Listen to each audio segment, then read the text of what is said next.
ఏది చేసినా కొత్తగా చేయాలి, పాతదాన్నైనా కొత్తగా చూపించాలి అనే ఆలోచనలు కలిగిన దర్శకుడు గుత్తా రామినీడు. చిత్తూరు వి నాగయ్య గారు నటించిన మేటి చిత్రాల్లో ఒకటిగా నిలిచిన భక్త పోతనను 1966లో తిరిగి తీశారు రామినీడు.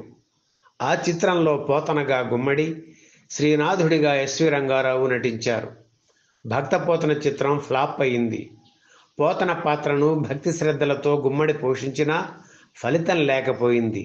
ఎంతోమంది మిత్రులు, శ్రేయోభిలాషులు ఆ చిత్రాన్ని, గుమ్మడి నటనను విమర్శిస్తూ ఉత్తరాలు రాశారు. భక్త పోతన చిత్రం విడుదలయ్యాక వారం రోజుల పాటు గుమ్మడి ఇంట్లోంచి బయటకు అడుగు పెట్టలేదు. ఒక గొప్ప పాత్రకు ఇంత అన్యాయం చేశానా అని తనలో తాను కుమిలిపోయేవారు గుమ్మడి. ఆ తరువాత కొన్ని రోజులకు ఓ షూటింగ్లో నాగయ్య గారిని కలిశారు గుమ్మడి.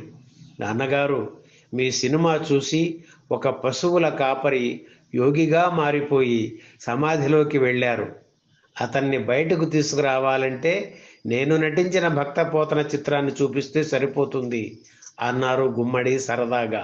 నాగయ్య గారు ఆ జోక్కుకు నవ్వకుండా గుమ్మడి ఆవేదనను గమనించి, లేదు వెంకటేశ్వరరావు గారు, ఆ సినిమా ఆడలేదంటే మీ లోపం కాదు, చాలా కారణాలు ఉంటాయి. భక్తి రసప్రధానమైన పాత్రలకు మీరు సరిపోరని అనుకుంటున్నారు కదూ. మన సినిమాలో కబీరు పాత్రలో ఎంత బాగా నటించారు. నాకే ఆర్థిక పుష్టి ఉంటే పోతన చిత్రాన్ని మళ్ళీ తీసి మీతోనే ఆ పాత్ర చేయించేవాడిని అన్నారు మహానుభావులు నాగయ్య గారు.